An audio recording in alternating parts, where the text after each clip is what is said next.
we live. We live. Yeah, we live. Hi, everyone. Welcome to the Dr. Rose podcast show.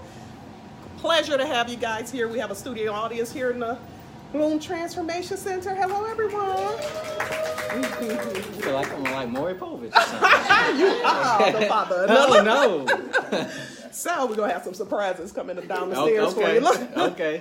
So I have with me David, owner and founder of Inception-Farmington Hills. And we're going to tell you more about that, but I want to just jump right in the topic, if that's okay with you. Yeah. I know David and I, we have a lot of conversations about a lot of things, but basically trauma. We both do a lot of trauma work. I guess you can tell them a little bit about Inception, what you do. Well, we're a 21st century mental health gym, and that works with really the brain and the body and helping the brain and the body come out of stressful and traumatic patterns. Okay. That's the gist of it. That's the gist of it. I know you can go on and on. I can. But basically, he sees a lot of people who have experienced trauma, even if they're not aware that it's trauma that they have experienced. And in the line of work that I'm in as a clinical psychologist, I see a lot of individuals who are suffering from trauma as well. And within probably the last decade, I've devoted a lot of my work to trauma work because it became apparent early on in my practice that most people that are suffering emotionally is due to unresolved, unhealed trauma. Well, I say I had a really good childhood. I lived in a neighborhood in Detroit that was small, tight-knit community. Both parents in the household. You know, it wasn't gunshots going off or anything like that. And when I went on my healing journey, I found out that most of the issues I had were trauma related. Yeah. So what happened? I grew up watching Saved by the Bell and wrestling and like everybody else. So if I had those traumas and my neighborhood and my environment was safe, then what about the people who didn't? Absolutely. And that's the same. So your upbringing is similar to mine, you know, two-parent household. And it became apparent to me, like a lot of people don't realize they've had trauma. If it's not the big traumas that most people think of, sexual abuse, physical abuse, you know, abandonment, you know, parents with addiction issues, those are like big traumas that come to mind. And those are traumas. Yeah. But there are lots of other traumas that can occur too that impact you throughout your lifetime if you have not worked toward healing that, uncovering it, and properly healing it. And so a lot of the conversations that David and I have are centered around how it impacts relationships. Yeah. More specifically, intimate relationships in adulthood. We talk broad, but we talk specific also. Look, we talk real specific. And you know, sharing that because we haven't really talked about your background, but sharing where you came from, where I've come from too. One of the things that I have found very frustrating in my adult life is, you know, you think, I think I shared a status recently about that most people, you think relationships are easy because it's two people want to get together and say, you know, we like each other, so we should be good. I was 21, heavily in the church, didn't lose my virginity until I was 25. What? Oh, never mind. I was deep in the church, man. And he wasn't my friend then. I had this idea, this picture in my mind that being a good person meant you were going to meet a good mate. And then I got out here. Women in the church, too. You don't have to tell me. And it was just like, it was totally opposite. Like I'm like, I'm a good guy, so why is it like this repelling action going on? And then I would get hit with this whole thing about there's no spark. Yeah. And as I start doing the trauma work more and more and more, that spark that people are seeking is dynamite. Drama. It's dynamite, and it's gonna blow up on you. Drama. I'm like, if you want to venture, go to Cedar Point. Absolutely. Okay? If you want a healthy relationship, we're going to be at peace. Yes. But that's the issue. I'm glad you bring that up because one of the things you don't realize is that for individuals who have not processed or properly healed their trauma is that peace in a relationship is too uncomfortable for them. And they have to create some type of discord and drama. And the more you try to bring it back to a level of ease, the more they accelerate and intensify their efforts at, making it dramatic for you. And it leaves you feeling like, what the heck is going on I here? had like 3 women I was dating back to back to back. All said the same thing. I felt like I was in like Groundhog's Day. You know, the movie, I was in a loop. They said, when I'm with you, I'm so at peace. I'm like, well, hell, where your peace at? Like I'm the rabbit's foot or something like that, like holding your back pocket. Or you saved me. And I started realizing they all had the same brain pattern. They all were very fight or flight like people. You know, one was a cop. Yeah. You know, a lot of anger issues. A lot of people choose careers that will allow them to, or become, they're addicted to a pattern. So they choose something that keeps that addiction going, right? I had a relative, I'm not gonna name her name because she may be watching.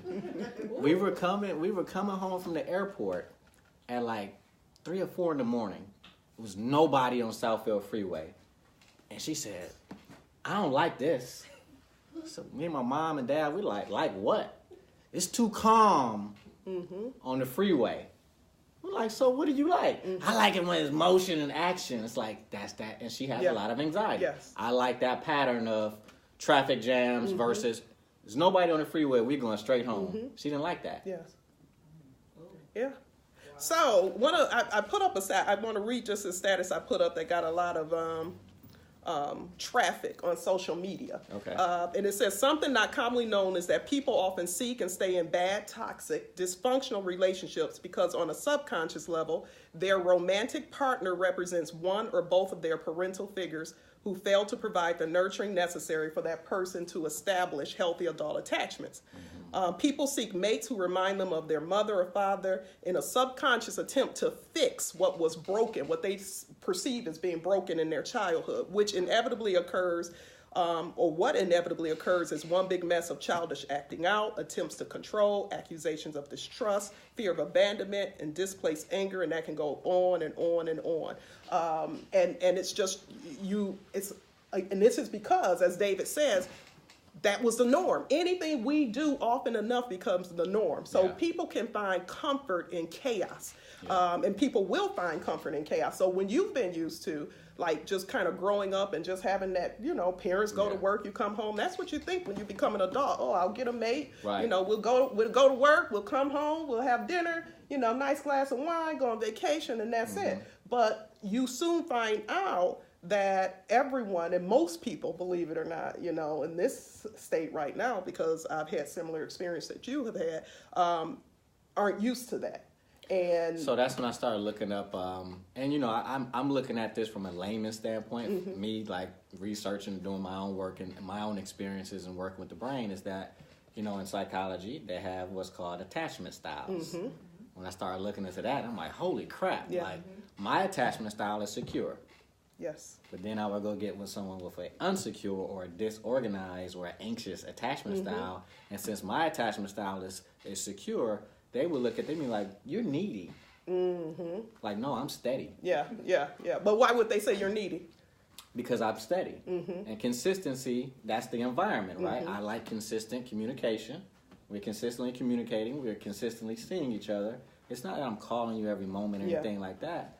But I don't want that whole irky jerky, you here, you gone type of thing. And I don't mean like games in a sense of physical, but emotional checking out. Where you here one moment, you're hot and cold. I can't do that. I don't want to be on a roller coaster. I want straight, flat ride. We go up, we may hit a little bump, but I don't want to be, again, up and down, up and down. And a lot of people, they're addicted to that attachment style of disorganized attachment style of just being all over the place with their nervous system. So even when people come into Inception, oh man, they start doing the services and they start seeing themselves get better. Which is scary. That's abnormal to them. That's abnormal. So they'll sabotage themselves, and next they stop coming. It's because you wanted to change. Like, I saw this meme that said, and all the people in the audience, how many people want change? Raise your hand. How many people want change? Great. How many people want to change? And like, nobody raised their hand. Like, everybody want change, or everybody want to go to heaven, but nobody want to die. Yeah. And attachment styles, so let me explain that just to the audience out there. Attachment styles are basically how you interrelate with a person, you know, what your requirements are in that relationship. I watched a good video this morning that kind of talked about that. Like if you the type of person that I need to make this person jealous so they can love me more, you got some bad attachment styles. If you play games, manipulation, attachment styles, and let me just give you an example how this can play out in adult relationships. So you say there's a person who in their childhood, their parent didn't show up for them, whatever that may be. Maybe emotionally they were there but not there, or you know, you had the parents. We've all heard the story of the kid waiting for the father or the mother to show up, and they never show up. Back, you know, they're sitting on the porch. Sitting on the porch, waiting. You know, the parent that's not in the household is on their way to pick them up, you know, to take them somewhere, and they never show up, and they get used to that disappointment. What I see so many times, even in my practice, is in the couples that come together, and you know, the mate who experienced that just has this attachment style that if you ever disappoint them, like even being 5 minutes late. We were a little late getting started today. David had trouble finding a parking spot. If I had a poor attachment style, I would have immediately gone back to, oh, that's when my daddy didn't pick me up. You know, all those Christmases he never showed up, or, you know, what have you. It just, situations that don't warrant and a hyper vigilant response in relationships, very, just things that you wouldn't even consider would be a big deal are blown out of proportion. And because those are the, again, you described earlier about, you know, being molested or car accidents. Those are hard traumas. The soft traumas, and the word soft typically for a lot of people implies that it was less. It was less, or it's the norm. It's or what happened. No, that's developmental trauma, and that's ongoing. And so if you take a pot of soup and you drop some oranges, whole orange in the soup, and you say, you know what, I don't want oranges in my soup. That's hard trauma. Okay, we can take the oranges out. Typically, I found that working with people with hard trauma is a lot easier. So the soft trauma is you take that same pot of soup and you dump hot sauce in it. And you say, I don't want hot sauce in my soup. Well, good luck on getting that out of there, right? There's no strainer that I know. I mean, you got to almost, I told somebody the other day, you got to be a damn near alchemist and go in there and get that hot sauce out. So that's when you got to do a lot of different tools and work to be able to change that behavior. Change it. Because what it does when it's ongoing, like David described, a soft trauma, it actually creates new pathways in the brain. So it creates pathways of, you know, you can't trust. You know, you have to always be on guard. Protect, defense.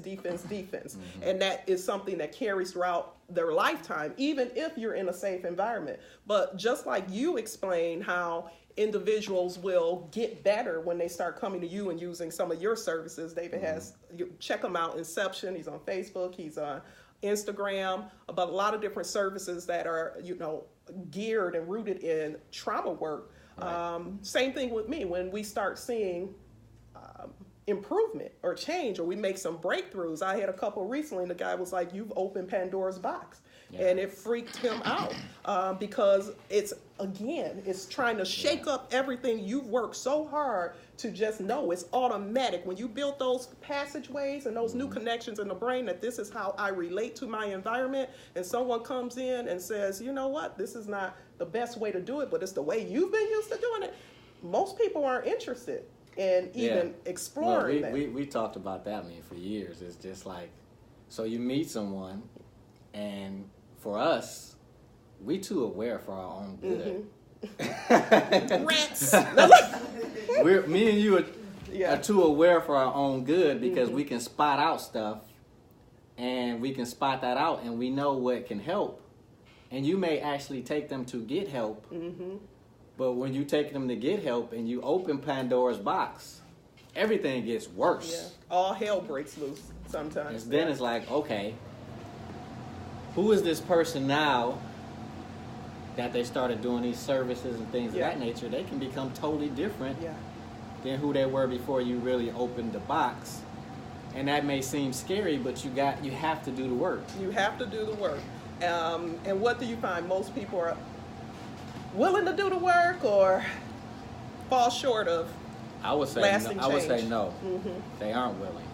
Yeah. I've yet to meet a couple who came in that was willing to do the work. Well, one, I can say one that I know of. They've been at it.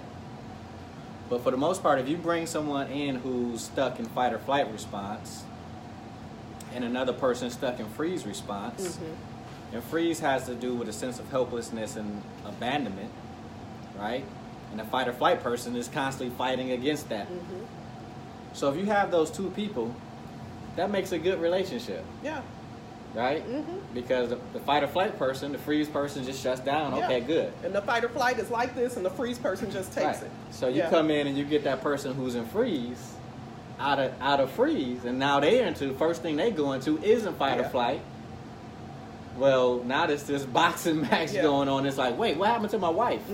Like, bring her back. Like, be careful what you ask for. Yeah, she used to be passive. She was passive. So let's explain the fight or flight. So we all have this mechanism within us, the fight or flight or freeze mechanism. I did a video, the 4 F's of failed relationships, and we had fight, flight, freeze.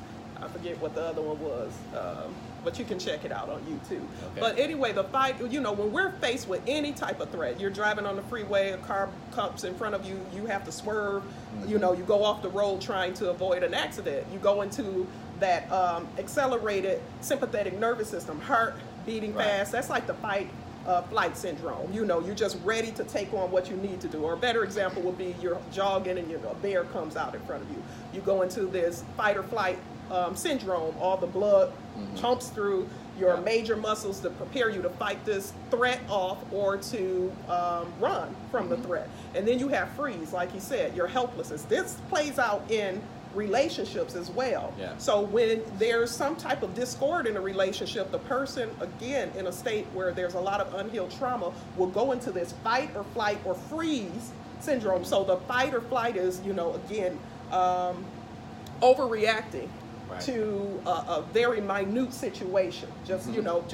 just totally emotionally overreacting to that, lashing out, or freezing. How many people have experienced just even the shutdown, the people not talking to you for weeks or months at a time. Or part of the fight is the run that may can seem like freeze. They're just running emotionally and they're shut down. They're shut down. And no improvement can happen in that mode. So, and that's the thing that most people have to understand about it too, is that this is instinctual, not psychological. I mean, perception is psychological, but it is instinctual. Like right now, I can't turn on sweat glands if I want to. Right? So that fight or flight response is your brain's way of kicking going, just like a thermostat. Threat. This threat is too high. The thermostat says, hey, run, fight from the situation, or numb out, pass out. So the problem is, and you've heard probably me say this over and over again, and I know you say it over again, is the problem is when after the event is over and you're stuck, and now your thermostat is set to a set point that anytime that something reminds you of that event, you're triggered. And so now relationally, I'm not even dealing with something you said. I'm dealing with a trigger of something in the past. So how can we have a harmonious relationship if you're really dealing with not the present moment? You can have a harmonious relationship if that person gets you to become drama-filled like them. Harmony is two people matching each other. Harmony doesn't have to be like it's peaceful. So keep that in mind. Harmony doesn't mean, oh, la, la, la, la, we dancing in the daisies. Harmony is when a person wants to be emotionally charged, and if they're able to push your buttons and get you to go there, you good. Like that relationship will last forever. It's just like, two emotional invalids joined at the hip, so to speak. And then I understood growing up again when I started dating the abused woman as a man. I'm like, what in the world is going on? So can I just touch on that real quick? So, and a few months ago I commented when the Me Too movement was at its height, the Me Too movement, and that's caused a lot of just discord between men and women in general in our society, because men who are feeling attacked, women are feeling unheard or not validated. One of the things I shared is that if you feel, if there's any man out there that feels like the Me Too movement does not impact or affect him, you are sadly mistaken, because any woman that you've been with that you've called crazy, or what's her problem, or she's not able to open up to you sexually or intimately, or you come outside, all your tires are flattened and your windows are busted, these are individuals who are dealing with unhealed, unprocessed trauma from, it could be from some sexual trauma or physical trauma. So Me Too affects us all, not just individuals who have personally experienced that type of abuse. If you get in a relationship with anybody that's had any type of physical or sexual abuse early in childhood, or even early in adulthood, you are going to, if that person has not done the work, if they have not done the appropriate work, you're going to deal with the impacts of that. And then there's the question, what is the work? And time in itself does not heal all wounds. So we think of what I was 20 years ago. It don't matter. Your brain don't care. And so the work. Oh, go ahead, because I want to hit on that. I was not going to go deep into the work, because that's a lot of different things. I mean, the work is just basically going through the process of processing these things. So yeah. So again, the brain has no concept of time when it comes to trauma. Your brain only worries about if you're breathing. You're alive? Yeah. Great. So no concept of time, because if any one of us were to at this moment go back to any time that we would consider a traumatic time for us, we would have the same emotional reaction that we had at that time. We can elicit our bodies to have that emotional reaction. So like he said, with attachment or the triggering, you can say something to someone that triggers the way somebody, in their past, be it a parental figure or someone who abused them, said it, and that could trigger it. I remember years ago dating someone, and we were out and about at a party, and there was I saw a group of people I knew, and we were sitting at a table, and I said, I see some folks I know, and I went over there to speak to the individual. When I came back, it was like a whole mood change, and it's just like, what's going on here? Like, oh, I'm ready to go, that type of thing. And then it became, you left me sitting there. And it was like, what? We were in a huge room. We had, drinks. I saw people I know. I'm going to say hi. I'm doing what people do. But it was just like this reaction that did not make sense to me. So anytime you have a situation where you're like, this stuff. This stuff don't make sense.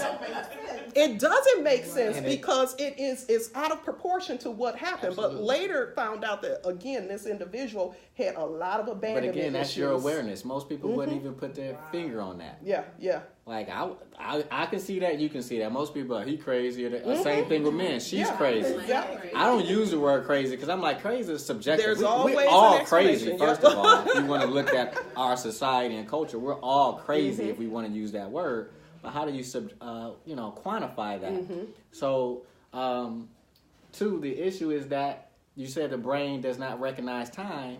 So when I was dating people younger or older, it didn't matter if she was 10 years older or 10 years younger. It's the same thing. Immaturity is not about so much about lack of age.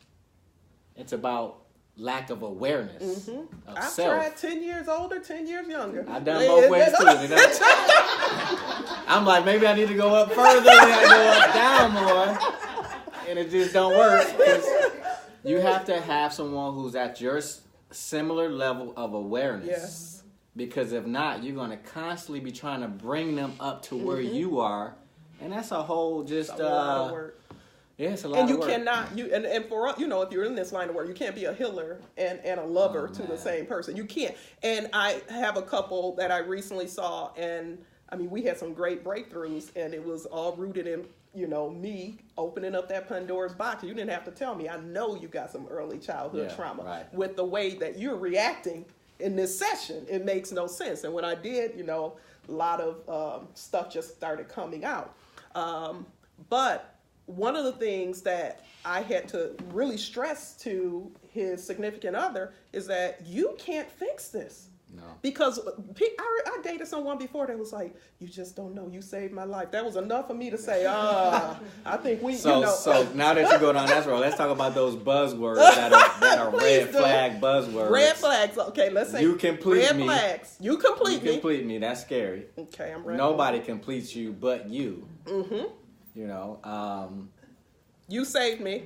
You saved me. You're my peace.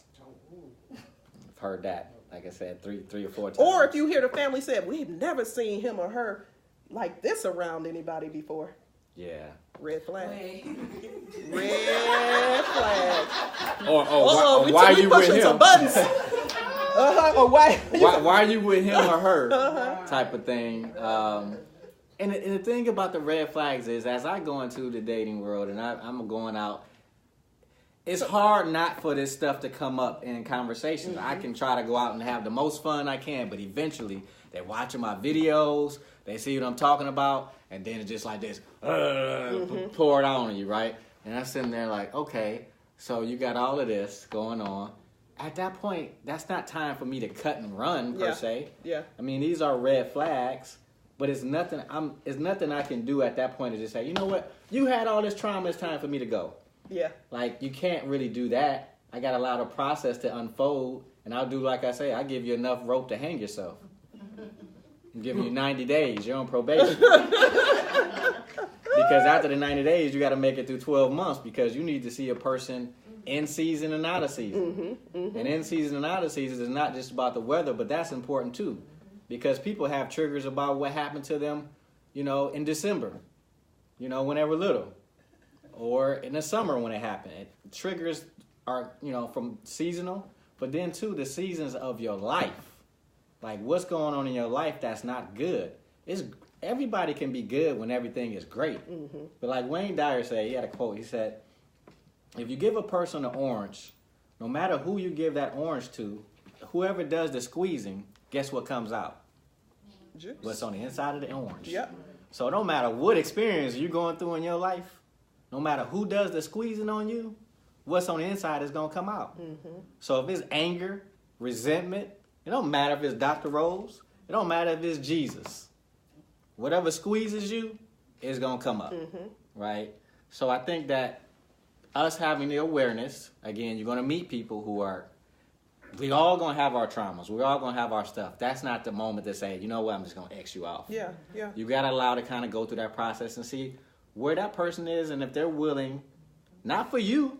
Yeah, it can't be for you. Like if a person say, I'm doing this for you. No, like, no, don't do it like for me. That's a red flag to say, okay, I'm going to need you to do it by yourself. Yeah.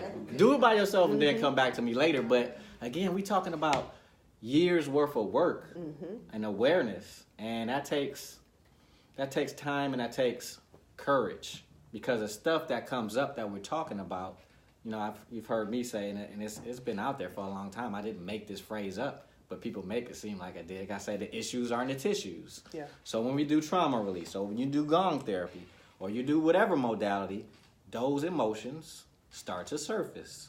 And when those emotions start to surface, it's scary as hell. Mm-hmm. It gets worse before it gets more better. Anxious, you're more depressed, you're more whatever the case. And in my experience, what I found in relationships, that's when they shut down. And that's when it's done, because it's like it gets too scary. And it's a whole mood change that you're like, who is this person? Mm-hmm. Like a Dr. Jekyll, Mr. Hyde. Like the Hulk. Yeah. Bruce Banner. You want to turn into Bruce Banner. Not Bruce Banner. Yeah. We like Bruce Banner. But they're looking at you like, what? I know, yeah. Like, because they can't observe themselves. Us as human beings, we can't observe ourselves. That's why you have to go to a therapist or someone, because they can objectively see you and say, you know what, David, you got something on your face right here. And I'm like, what? I do? I didn't know that. So you tell somebody, you know what, you overreact to situations, you do like this, you like, I do? Mm-hmm.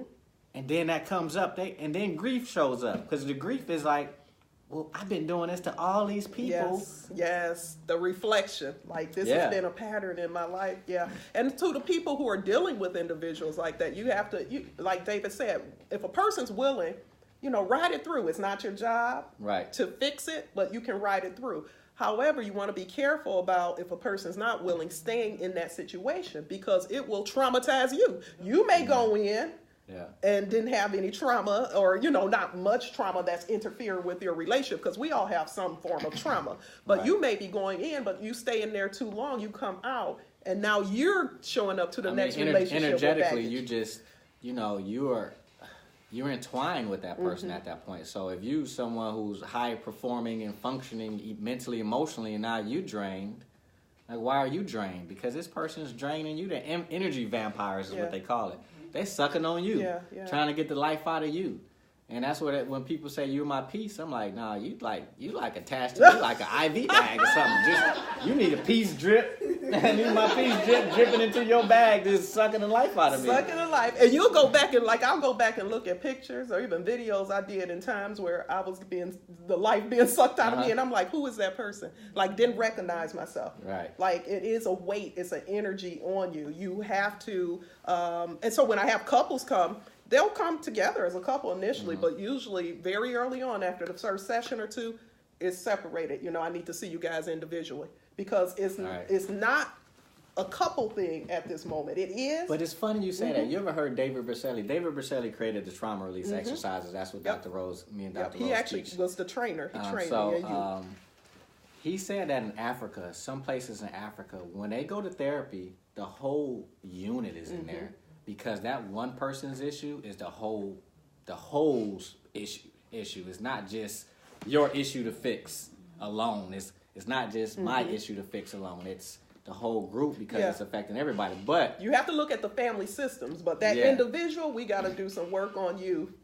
We got to do some work on you first. And that's why, too, you bring the kid in. They bring the kid in, got ADHD and all these different symptoms. And I'm like, well, let me see the parents. Because they're the cause. So it's only two environments you're in when you're in a kid. What's the two main environments that you're in as a kid? At home and in school. So the trauma's coming from somewhere. And it's either coming from one or the other, or both. Yeah. And if it's coming from both, that is too much uncertainty for your nervous system to handle.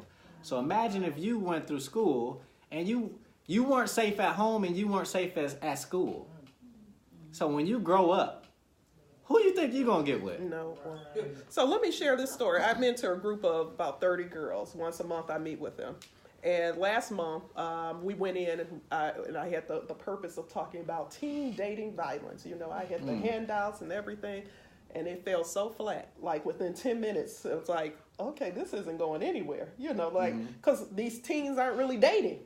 They aren't really dating now. They hook up and they get online. They get online or what have you. And so it's like, and I asked a question. I said, how many of you have seen healthy examples of relationships out of 30 girls?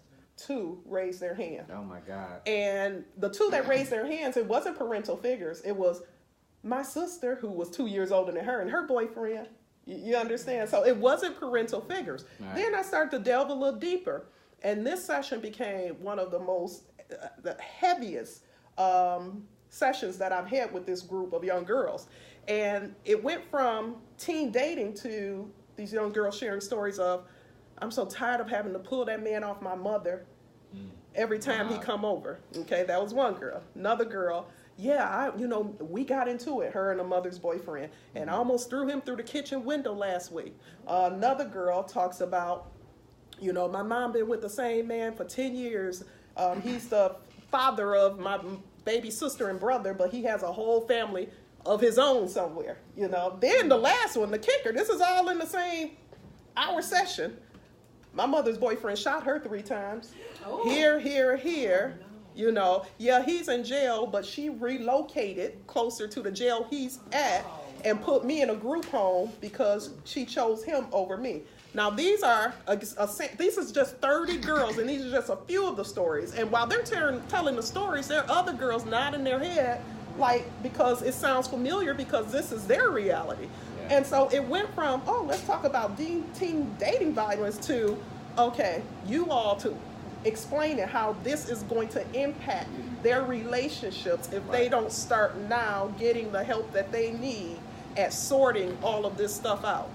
this, and then we live in a cultural thing. The woman who co-mentors with me, she's not of our culture, and she was just looking mortified because we left out of there, and she says these are their biggest problem should be, you know, what pair of jeans I'm wearing tomorrow, or you know, what boy I like that's not calling me back. Not these heavy issues. Yeah. So even on a cultural, we know that on a cultural basis, in our culture, there's so much early trauma that goes on, even from just conditioning and systematic, like even the corporal punishment. I see people put memes up about, oh, these kids didn't get enough whoopings growing up. You know, and you think about in our culture, it was, you know, I'm doing this because I love you. What that communicates, that's trauma. You know, physical abuse is trauma. And you think about, because now you make this connection, this person who's supposed to love me more than anybody else is hurting me. So I guess that's what love equates to, hurt, you know. And then, you know, we live in a culture where a lot of people, the whole thing was, I don't know, because I remember being in a setting with a lot of therapists, again, who weren't of our culture, asking this question, you know, because they would get patients that come in and talk about how, you know, forced to strip down, going back to slavery times, before you get your whooping. Oh, yeah. Yeah. And so now they become adults, and now they're in an intimate relationship with somebody, and you're now in your most vulnerable state, you know, naked and open and vulnerable, and it triggers. Let me go to that too, just deeper. Sexually for women these days in sex, I've never seen, like, growing up, like that 50 Shades of Grey thing became very popular. So when what we're talking about, if you start to associate pain with pleasure, depends on, no, just kidding. No. See? Here we go. This is what I'm talking about right here. No. This is what we're talking about. But you start to associate that with that. Women can't even be satisfied because they so numb and disassociated. It's like, okay, everything has to be harder. Yep. Even the way you love me, even the, you know, the way we fight has to be. You don't have a woman grabbing your hand, squeezing my hand, like, I mean, crushing my hand. Like, God, like. So I was gonna say too, just going back down to and this could spark a lot of controversy, is the whole thing of women being feminine, right? The natural, like, I look at all the women and always, all y'all are feminine. I look at y'all soft and feminine. I like that. I grew up with that. My mom is like that, right? What do you think your nature is gonna be when you see all of that? It's not gonna be soft and loving. When you see it, what, a mate with all this, And I'm gonna be very blunt with our people. I don't want to date a girl who's saying nigga this and nigga that. You said you nigga, you hurt me. Oh, I'm sorry. Like, whoa. You said that happened to you before. Yeah. That happened to you before. Nigga, I know who I'm talking to. I'm like, I'm hurt. Like, I ain't Jeezy. I ain't T.I. You know what I'm saying? I thought we was having an East Coast, West Coast battle for a second. I'm Tupac, she Biggie. I'm like, that didn't end well for either one either. Man. So all those things correlate to that, but we don't make those correlations because it's outside of our level of awareness.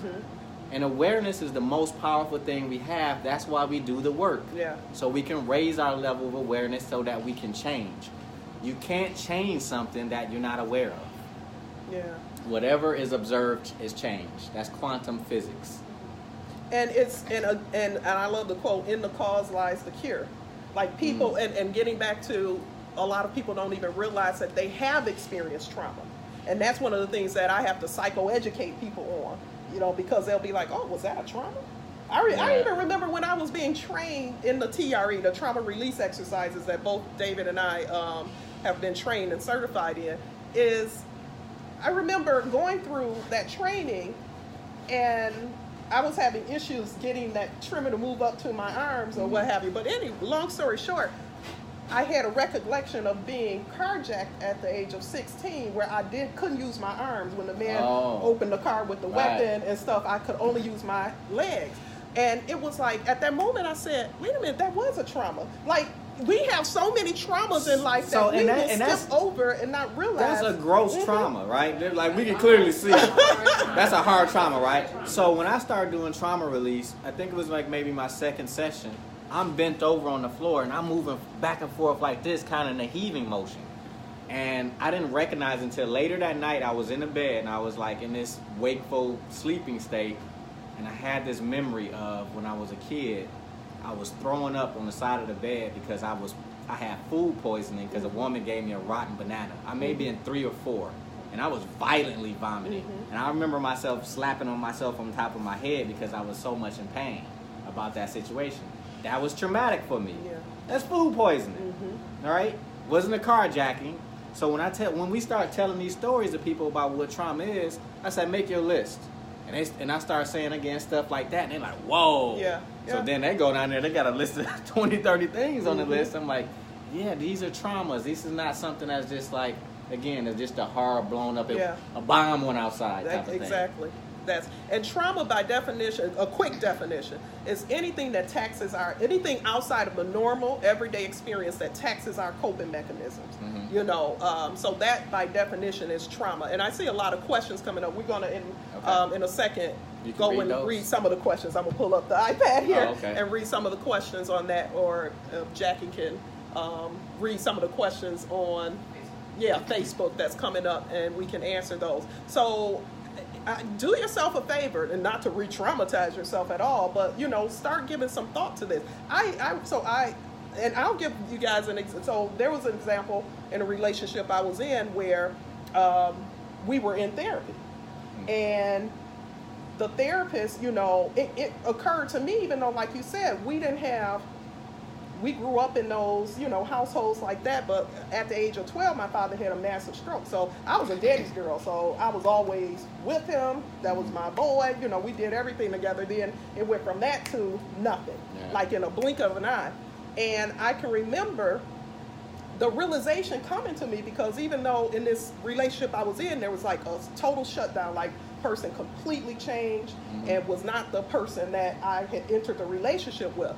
And it was causing a lot of distress for me. But what I realized in therapy is that it reminded me of the trauma of losing my dad, you know, because my dad went from this person who was my everything, you know, and I can enjoy and connect with, to like that, nothing. And that's exactly what happened in that relationship. Went from, you know, and so that's important you say that, because now let's talk about this quickly, is that it's not about them and they're so wrong. So why did I attract this person? Why did my level of awareness see this person as a good mate, when clearly, I mean, energetically and from our gut and intuitively, we know, but it's something in us, like what that's I read, seeking out this person to complete this cycle. So my buddy Miko, he's an international salsa dancer, and he does a lot of the modalities that I do. And we were having a conversation a couple weeks ago, and I said, he said, you doing any new modalities? I'm like, yeah, I'm doing this, I'm doing this, I'm doing that. I said, what are you doing? You doing any new modalities? You know what he told me? What's that? Yeah, I'm in a deep relationship. And that made me think, and he was like, I'm like, yes, our relationships is the most powerful modality out there, because it's going to constantly mirror back to you what's going on the inside of you that's unresolved. And again, it's not about, earlier we talking about other people's stuff, but that's look back at us. Back, it's a mirror. That's look back at us. Because I'm not saying I attracted these people because it was them. I attracted them because there's something going on with me. And every time I did so, I'm like sitting back, okay, what happened? Like, how did I cause this situation? And I can look back in my childhood and see abandonment issues just from my dad abandoned me going into preschool. Like something like that. Or, you know, somebody in school traumatizing. So it's not all about the person, it's about this relationship. And the healing occurs when you both can try to figure it out, but oftentimes that don't happen. So then you got to separate yourself and kind of continue that work when they're gone. But you got to do the work. You have to do the work. So what can be done? You know, just come see me, come see David. We have a lot of different modalities. Trust me. One of the reasons I went to get the TRE, and TRE, you guys can Google it and look it up. It's going to look weird, but trust me, it's extremely effective. But it's called trauma release exercises. One of the reasons I decided to get trained in that is because in my 20 years of practice right now, I realized traditional therapy and talking about trauma oftentimes just re-traumatize people. Wait. You're a psychologist saying that, right? Yeah. Yeah. That's how I get my money. But I'm still... You know this going on Instagram, right? I'm okay with it. But see, that's the realness that needs to be said. Like talk therapy, like I appreciate it, but we're talking about we're talking about instinctual patterns that a person has to move out of before they come to you. The gate got to be open. Yes. They come to you and the gate closed, and you try and talk to them, and it's going every week. It's going to be the same story. And you get tired of hearing it, and you getting traumatized by hearing their story over and over, Absolutely. and they re-traumatizing themselves hearing their stories over and over. So that's why I say the tools. People think about our place being a mental health gym, and they immediately think about somebody with the worst mental illness. It's like, stop. People just like you and me. That person that you're thinking about the worst mental illness is the person who's just, what do they call that? It's a phrase they call it in psychology. They're basically are mandated. No, not so much mandated, but they have the symptoms that's really from all of us. But that's the person with the identified symptoms. Okay, it's because you can grossly see it. But again, all of us together are in that, and we have those symptoms too. Yeah. There's a show on TV called The Walking Dead. It's about zombies. And in the show, they got all these zombies, and they thought for a long time that the only way you can get infected, to become a zombie is if you got bit. But then they later realized that there was basically a virus going on that everybody breathed in, and everybody had that same gene in them that even if they died, they would turn into a zombie. So this trauma and this mass societal trauma that we're dealing with is kind of like that same virus that all of us have. It's just that only take one trigger. Yeah. To bring it out. It only take one bad event to next like me, I'm having panic attacks. I fell on my back playing basketball. Next I'm having vomiting panic attacks. But that was because of accumulated trauma virus that's in me. But it just took this one event. And if you look in your trauma history, you're going to see, man, you probably got soft traumas, hard traumas, all mixed on top of each other. So your nervous system is a wreck. So talk therapy does not unravel all of that. You have to use things that will take you into deep states or altered states of consciousness. Yep, absolutely. Like gong therapy, vibrational therapy to get your body to relax and release. Issues in the tissues got to release. Now, if it's time you need to go and sit down with Dr. Rose, now that stuff can come up and you can begin to process it. Because all this stuff, the gong therapy, the TRE, the floating brain training, Magnosphere, all of that accelerates treatment. So you do that and you see a therapist, it accelerates. It's stuff that may have taken you. So a perfect example of I had a patient that I'd been seeing, lots of trauma that occurred last few years, having daily panic attacks, and I was seeing this person, on a semi-regular basis. This person came in for just two gong sessions. Reached out to me about a week later. It was like, I have not had another panic attack. I'm not obsessing over death like I was before. It was 2. Because it helps to just accelerate. It helps to unlock, again, like he said, to take you to a heightened, or if you can look at it, a lowered state, so you're not so heightened state of consciousness that allows. So I've even been trained many, many moons ago in hypnosis. Okay, and that's the whole point of hypnosis, too. The whole point of hypnosis is all that stuff you saw in Columbo isn't real. It's not to make you cluck like a chicken or bark like a dog. The whole point of hypnosis is to lower your defenses, because we're all, because of the trauma we've experienced in life, are going around just every day so defensive. And so these different modalities, holistic modalities that don't involve medication, modalities. It doesn't involve an expert. Hey, be quiet now. I'm an expert. Anyway. She gonna hit that gong for you later. And only I can hit that gong. What you doing? You gotta know how to hit the gong right. But these modalities actually help to lower the defenses down, because no one gets better if you're up here. No one gets better if you are still so defensive. We got to lower those defenses down to allow new patterns to develop. And let me say about that expert thing. So the expert is not in hitting play on the brain training unit. The expertise is not hitting the gong therapy. The expertise is us having this information that nobody else is talking about, because people just, I know people, they'll go and look at my place and they'll say, I'm going to add this tool and this tool just like you got. But it won't be like what I have because I'm not in it. Yeah. I spent 13 years and over 30 different healing modalities on myself. There's not one modality out there a person can say, you ever heard of this? People always send me stuff, you know, it's like, you ever heard of this? I'm like, yeah, man, heard that. Thanks, Captain. So they're even starting to use psychedelics. Mushroom. From the Multi-Association of Psychedelic Studies. So mushrooms, which is psilocybin. You got white people running down to the Amazon rainforest in Peru and doing ayahuasca. Going into ayahuasca ceremonies, because from our ancient ancestors, we used stuff that was in the nature to help us heal traumas. We knew how to heal traumas. But guess what they're doing when they go down there? Like, our traumas back then were literally like, okay, we at war, or we got famine, or we got, running from the lion and tiger. Our traumas is so much. So when you go down there and you do that, I have people come back from the Amazon, and they're so overwhelmed with all the stuff that came up that they can't integrate it. Now they can't even go back to work. You can't go down there, do ayahuasca, go and see the top of the mountain, and I mean figuratively, you saw God in this thing. I mean, literally, this is the story, is when you use ayahuasca and DMT, that it takes you on these trips where you see some of the most amazing things. And now you're going to come back home to America and put Pop-Tarts in the microwave. Like, that's a huge transition.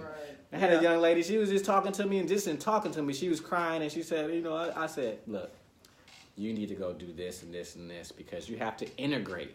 So it's not the tools that the expertise, is the knowing how to integrate and to guide you forward. Yeah, and let me just give this disclaimer. There are individuals that, yes, you need not only therapy, but medication. Because mental illness, true organic, mental illness is a brain disorder that, there's some deficiency. So you do need the medications, like your schizophrenia, your bipolar, your things of that sort. But a lot of that can be triggered by trauma. But once some of those things are triggered, you need the medicine to balance your brain state. I had somebody come to me, and they was such a bad state. Well, you remember sending somebody, because I kept saying. Yeah, I was just about to say that. this person was bad, and I said, look, I'm not even trying to do my services. I need you to, I called Dr. Rose. I said, one, I need you to know that I'm working with this person, because if something happened, I need you to know that I ain't do nothing. All right? Yeah.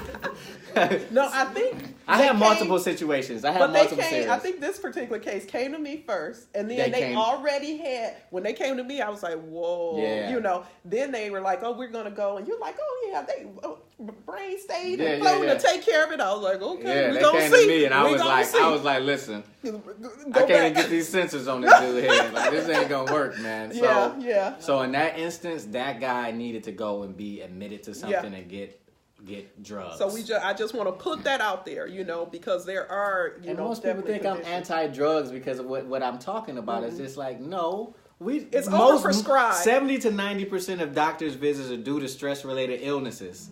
Those don't need drugs. That's stress-related stuff that can be changed.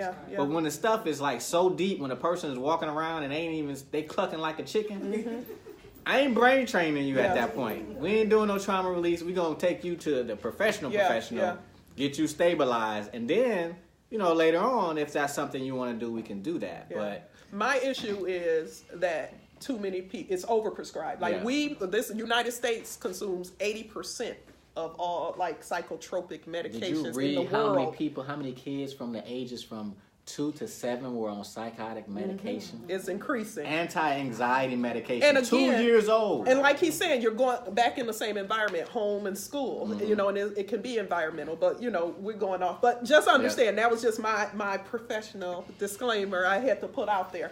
So I think we're good to take some questions. We'll start with some questions on Facebook, and if the audience has any questions. Yep, there's one from Darla Johnson. She's asking, when do you let go when the person you're with is stuck or unwilling to change or get help? That's when they're unwilling to change. Hi, Darla. So when the person, if you didn't hear that question, the question was, when do you let go when the person that you're with is stuck or unwilling to change or get help? When you realize they're unwilling to change or get help, you've got to let go. Or you have to make the decision that you're about to ride this crazy circus with them.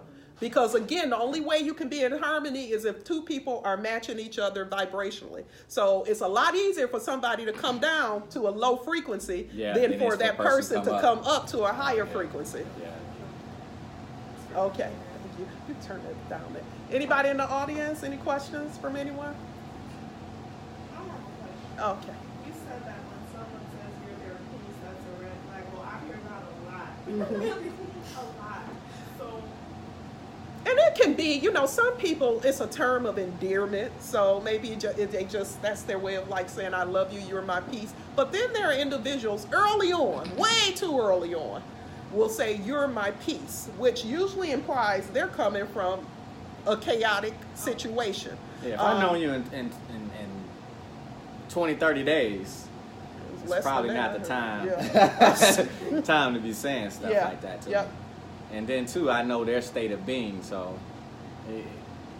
But I've never heard someone say that who are at peace, too. Mm-hmm. That's a good point. Yeah.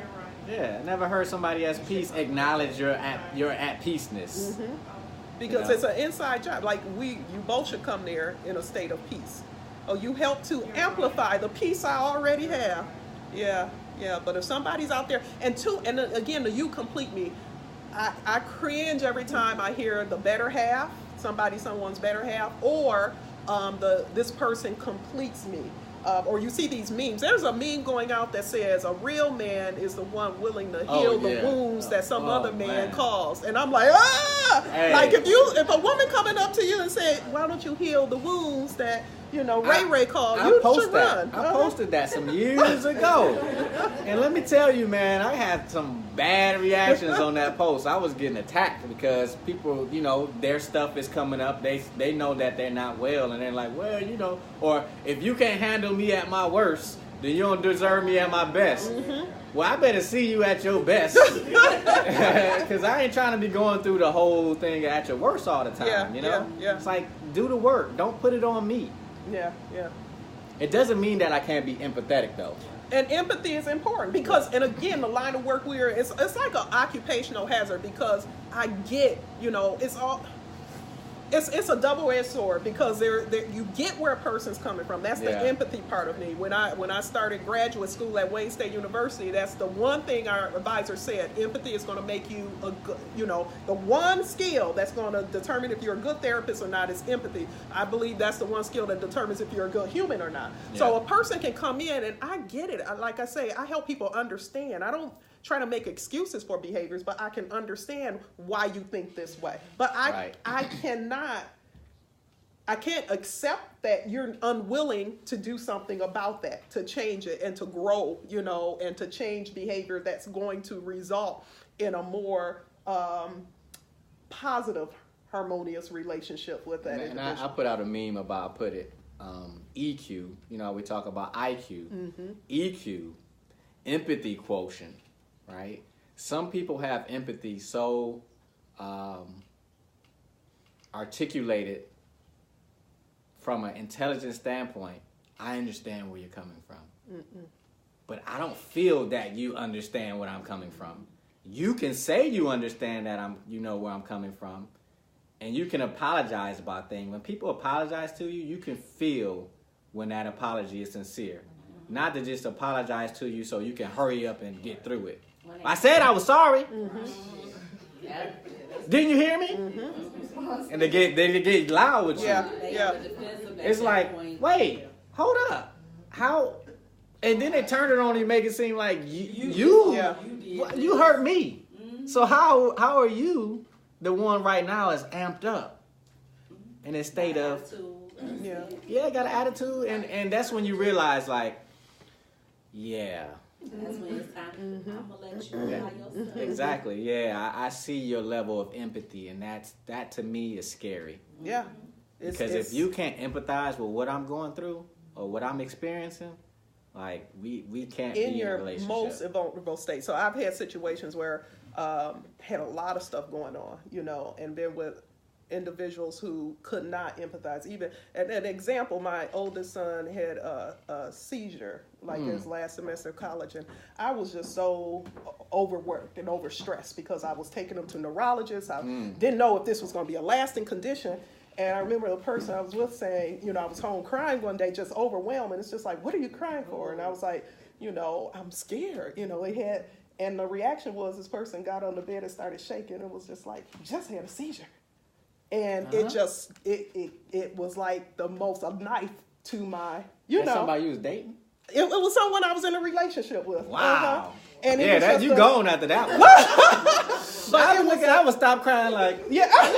But like you said, it's almost like a cruelness, a lack of empathy that it's like, where does that come from? Like the world would be an amazing place if everybody just had empathy. Empathy is so very important. When you see the police shooting a man, regardless of his color of skin, you like, oh man, you empathize. But when you can't feel that, that's a good point, and that's where a lot of this even racial discord. That's a whole. That's the problem. It's like if you can't sense that, and that's why I'm like this. I'm all for. I want women in power, right? But I want balanced women in power. Don't get in power acting like us. We did that. Because men don't really... And what do you mean acting like us? Like no empathy. Yeah. I want you to get into power and to see war-torn countries and be like, that's my son, that's my daughter, and how are we allowing this to happen? And that's being able... So by definition, empathy is being able to step into somebody else's shoes and see it from their perspective. So Is it see it or feel it? See and feel. Yeah. I'm glad you point out. And feel it, from their perspective. So when you're talking about, like, I was watching... Trevor Noah, and they was talking about the wage gap with women. It's no different than the wage gap with blacks, white women who are fighting for this wage gap, but you don't see the same disparity, and we're going all off into something else. But the whole point is, even in these relationships where we talk about trauma plays a role, you have to have empathy, even understanding where this other person's coming from, and be willing to say, look, babe, I see where you're coming from. Let's try to work this out. Let me say one more thing, and before, I don't know if we're going to go now, but you know who lacks empathy the most? Narcissists. Oh, of course, yeah. And so... And personality disorder, that's a whole nother podcast. Narcissism and codependent relationships, that is the epidemic of America. Because you got a president up there, and I don't care what my political affiliation is, we do this work, we can see these emotional behaviors. I'm like, that dude's a narcissist, and everybody who allows him to do whatever he wants is an enabler and a codependent. And I saw this, it was me and my mom was at Best Buy, and I call this the Best Buy mom. We were at Best Buy, and these kids were over, and they were taking stuff off the rack. These two young kids. Taking stuff off the rack, throwing it on the floor, and making a lot of noise. Me and my mom look at each other like, who kids are these, And then there's a guy at the front. We all kind of looking like, who's these kids? The lady leans over, looks, and said, oh, are those my kids? And she leans over and looks at my mom and said, at least they're having fun, right? Then proceeds to go get on the floor and start to play with them. That's how you create sociopaths. And people who don't have boundaries. Next you know, you're getting raped behind a dumpster. But mama say, at least he happy, right? And you may think that's David, that's very extreme. But that's how it starts. Because codependency is a lack of boundaries. Enabling is a lack of boundaries, and you see that oftentimes where it just while you laugh at it. Because I had a guy I was coaching, and I told him he was going to he was moving in with somebody, and I said, do you have boundary issues? He said, no, I don't really have boundary issues. I said, so when you move into that place, make sure you don't cross boundaries while you're in that place. It's not your home, right? He said, well, I don't have boundary issues. I said, are you sure? He said, no. I said, why are your feet on this desk? His feet were dead on the desk. It's a nice desk, and his feet was on it. So I'm saying, those are lack of boundaries, right? It's not your stuff, right? And I gave him the Best Buy mom story, and he had to process. He said, well, I don't really see. I said, that's the problem. You don't really see. And that's how we create this codependent, narcissistic environment that's like, again, it's an epidemic. And those people are the scariest people to get in relationships with. So, I guess in closing, we don't want you guys to lose hope. Oh, man. Okay, so let's talk about the hope. Where's the hope? Okay, so we got one question, then we talk about the hope. Just to back up a little bit about the Me Too movement, can men be traumatized by the Me Too movement if they don't understand it? Can men be traumatized by the Me Too movement if they don't understand it? Give me an example. I'm gonna go back to my college days, and I was a waiter at Embassy Suites. Went up to a certain room to give the lady her food, and before I came to the door, I just smelled nail polish all throughout the hallway. She opens up the door. And when she opened up the door, she had like these things in between her toes. You know, obviously she got her toes done, and she had a ring around her toe. Me not thinking through my innocence, I just said, "Wow, that your toe ring looks really nice. It looks nice on your toe." And she said, "Oh, well, thank you." She smiled and everything, like nothing was wrong. The next day, I'm in my manager's office, and he said, "Did you tell a white lady the other night that the ring around her toe looks nice?" And I said, "Yeah." He said, "Trono, you cannot go around telling people that the ring around their toe looks nice because people will take it the wrong way." So I got a story on that. Okay, so I've been having a lot of conversation with men. Like I said, this whole Me Too movement has caused a lot of discord with men and women, because everyone feels like stuff is so heightened now, so they're afraid of even doing things they typically would do, like a simple compliment of a toe ring or that dress looks good on you.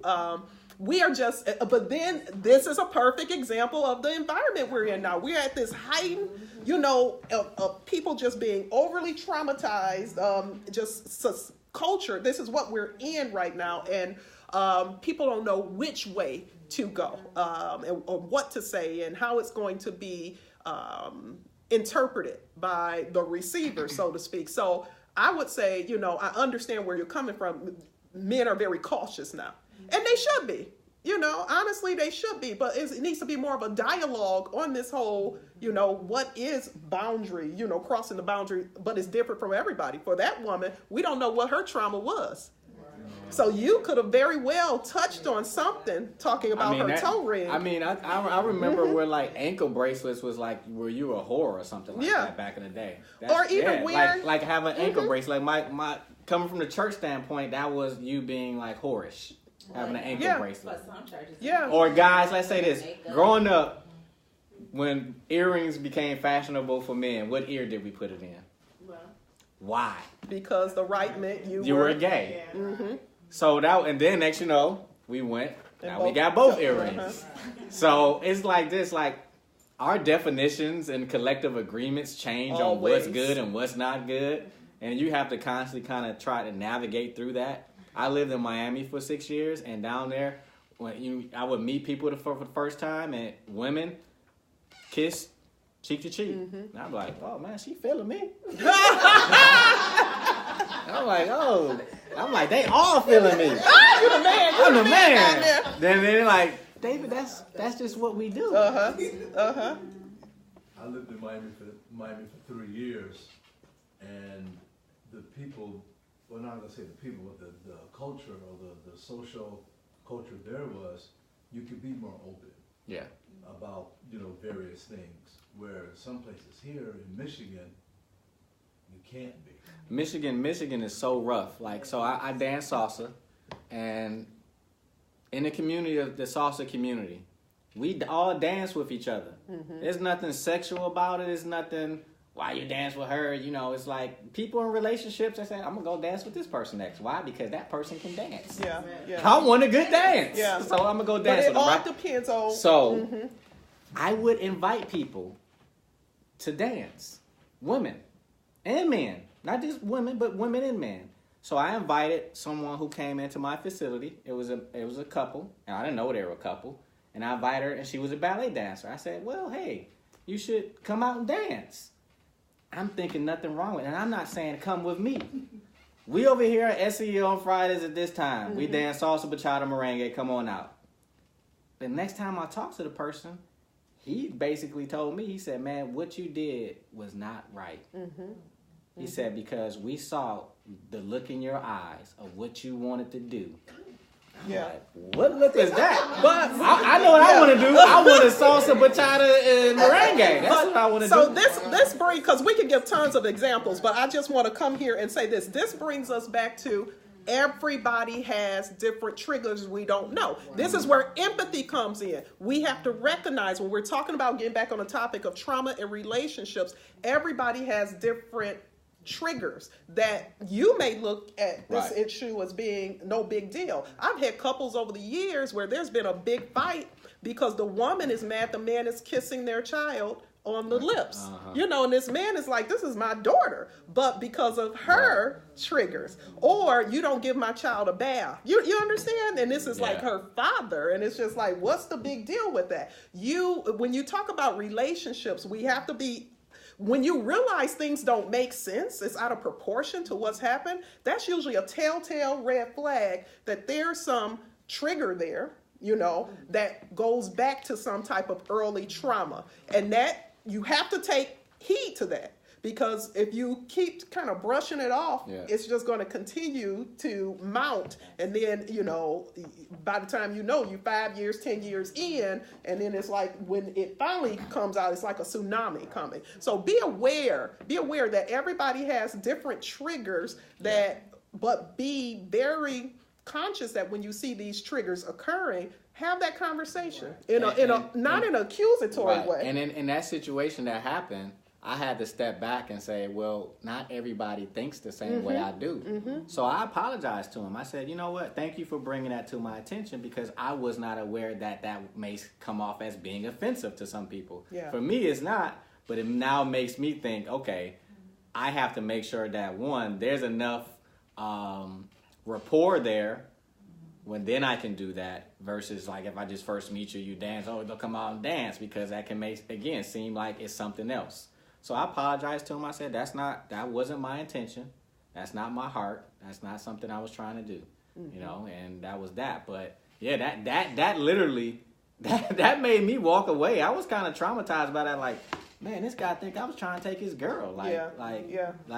And we have a relationship with each other. So I'm thinking like, you really think I would sit there in front of your face trying to take your woman from you? But it came from somewhere.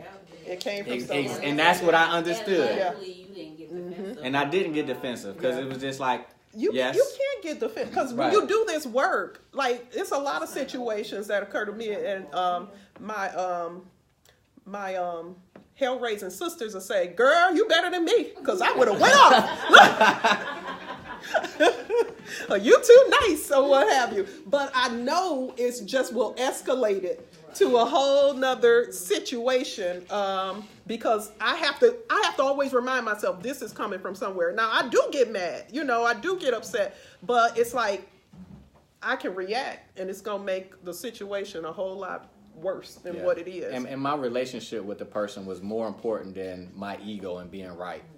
Yeah. But you had that realization. I knew it right then and there. It was not even a second thought in my mind to try to battle with this person. I'm like, for what? That's your perception, and that's fine. I apologize, but I'm not going to, you know, keep going into, well, you should be okay with it. Yeah. No.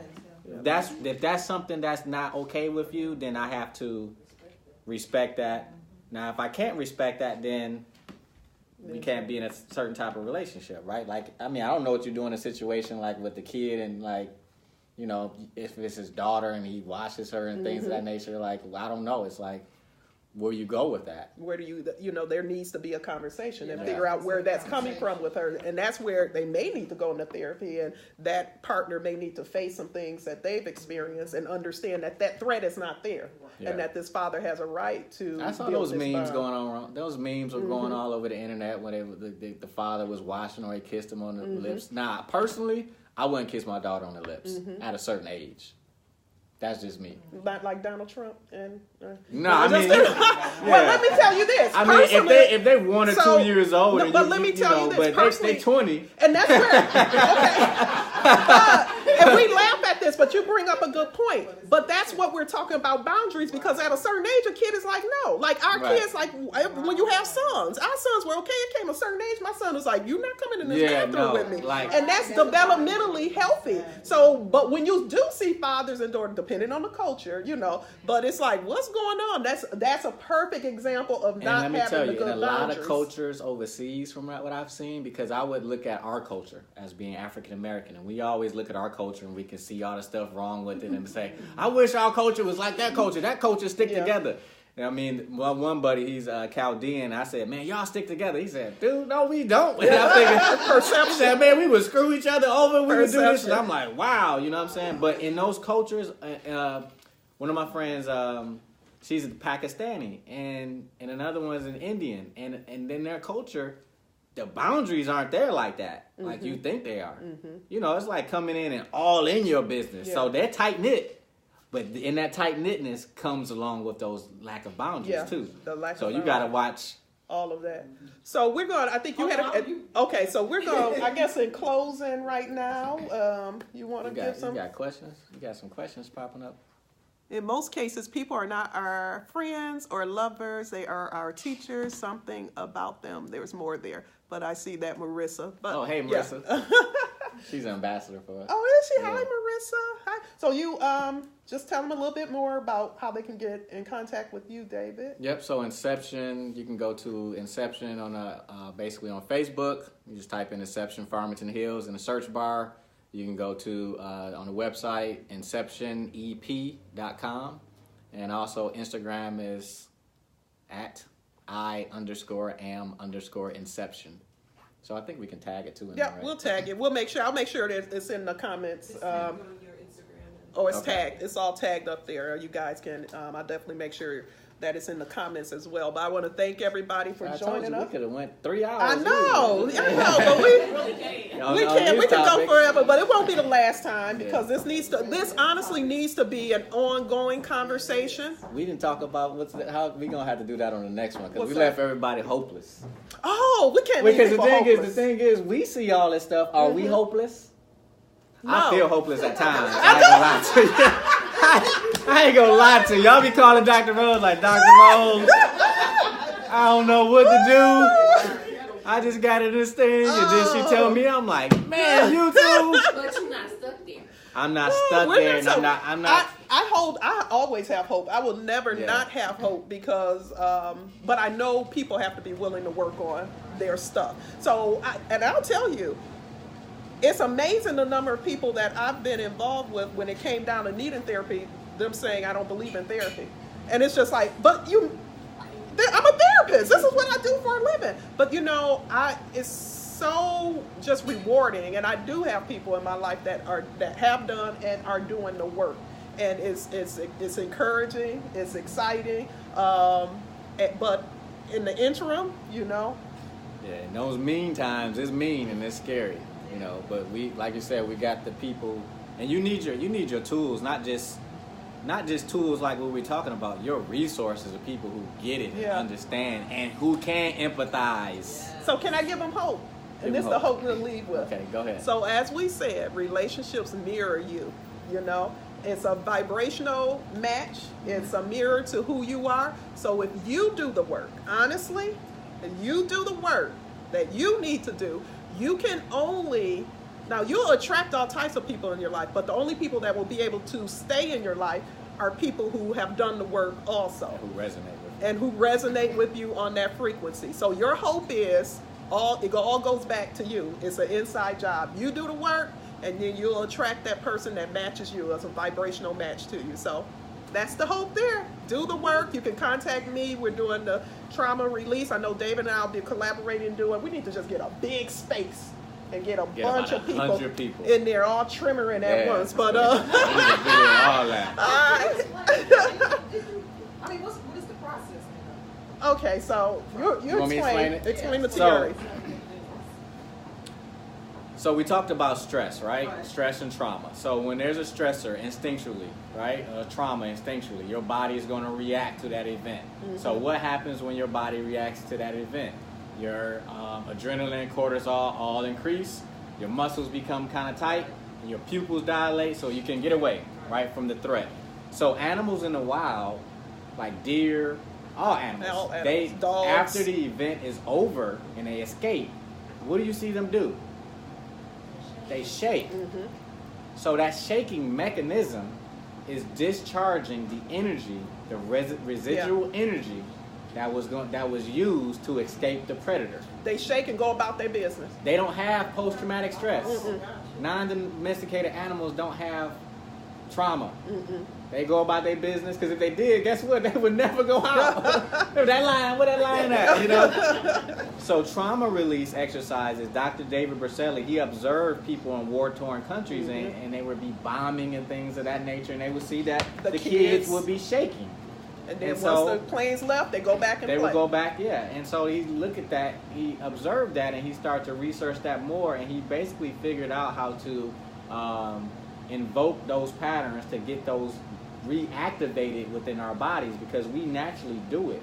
Yeah. The problem is that we have inhibited it from, like if it was an ambulance came and something happened to you and you was shaking, they're gonna inject you with something to kind of calm you down. They're stopping your natural discharge response. Because culturally it was told it's not acceptable. It's not okay. You shaking, you scared? Yeah. So, not just the tremor, but all emotion. All your emotion that you do not express when it's time to express becomes locked in your body. Causing dis-ease and disease. So that's where the dis-ease comes from because the body has all this residual energy that just keeps flooding it over and over and chemicals, over. All these chemicals. Yeah. So when we think about what's happening to us, it's like it's all happening into your body. Yep. Even chronic disease. You know, like I said, not being able to discharge it causes not being able to discharge it causes emotional dis-ease and physical disease. So what TRE does, it helps you reconnect that natural tendency and innate ability, I should say, you have to properly tremor after something. And you're in control of it, so you're not going to be walking down the street and tremoring or at work and tremoring. But we teach you to reconnect, and we can do that in one session. I have people here. Yep. 1, 2. Usually I do 2, sometimes 3, but at least 2 sessions. But the first session, you're tremoring. Yeah, if you're in a group, I did it for the first time with this kid, and I posted it on my Instagram. So you see, I literally just posted it. Yeah. And his body, he said, I can keep going. I said, no, we're gonna stop at 15 minutes. Yeah. Yeah. Because you gotta think, animals after the event, they shake after it. When last time you shook? Exactly. So we got all. So you got a whole backlog of stuff that you gotta discharge out of your body. So if it comes up again, then what? I mean, no, it's you do it. The beauty of this is once we teach you how to do it, you don't have to keep coming back to us. You do it every night at home watching TV. You don't have to focus when you do it. But like he says, when I got trained and I was here, I had one person and a friend of mine. I was like, oh, I'm using this because that girl, you shouldn't have to see a chiropractor, massage therapist, like, 5 different people to try to get this tension out your body each week. When I did it, you would have thought it was possessed. Her body was going, and she can't even do a sit-up on her own, but her body was doing the tremors and contractions, releasing years of trauma. Someone there that's highly resistant. I mean, does that? Well, the person. I mean, if they're trying to control, I mean, is that the person? Once you do how the exercises work, it will stress what it needs to stress. Really, the psoas muscle, where that whole tension trauma pattern is at. It's out of your control. Yeah. And you can stop at any time. You can stop at any time. But your body's gonna tremor. But for the most part, But once you make that connection, once you allow your body to reconnect, you're able to go into it each and every time. You're able to go because you now know your body now has reopened that pathway that was blocked off from. So let me just share this. When I was getting my training in New York on this, and I was in the room with probably 50 other people and people tremoring and stuff, it was like a stroke of just insight, like, aha. Because what it reminded me of, and not that everybody, but some of the people who really had a lot, what it reminded me of is growing up in the Baptist church when the people would get the Holy Ghost. The Holy Ghost was, because it was culturally acceptable to shake. In that environment, people rewarded you. Oh, you such a Christian. Yeah, right. Look at you shaking. You got rewarded when you shook in that environment. That's all it was. Discharging. We know it's a lot of traumatized people in the church. It was discharging the trauma and stress. And that's why the same people every week, because it's like I get to go to church and I'm about to get this, I used to go to a church non-denominational. They cast out demons. And so I started looking at that after I came. It was way after that I started making those associations, because when you do things like ayahuasca or any of our modalities, like you could vomit, you could, again, your body could shake, crying, yelling. All that happens with TRE2. It's just a way that the body is naturally discharging. So it's not that it's the demons. Yeah. And we say you got unresolved demons. Now we can put real language to it that makes sense. That makes sense. Yep. Okay, we could go on forever, but I'm going to have you back. I want to thank you again, David. Thanks. It's always... it was a fun time. Yeah, it's always a pleasure. So we'll definitely have to do this again, but looking forward to collaborating on some things as well. And you guys follow David on Inception-Farmington Hills. You can Google it, and I'm sure all the social media sites will come up. Go check out. He has an awesome, everything in the center it looks new age. It's totally new age, space age center that you go into. So try it out. I love it, and my kids love it. I've taken so many people there to experience it as well. So thank you guys, and thanks for joining us. And you can download this. I'll be uploading it to my podcast platform, and David will have little clips on his you know how I do platform as well. They coming out. Thanks a lot. So wait, you recorded this thing?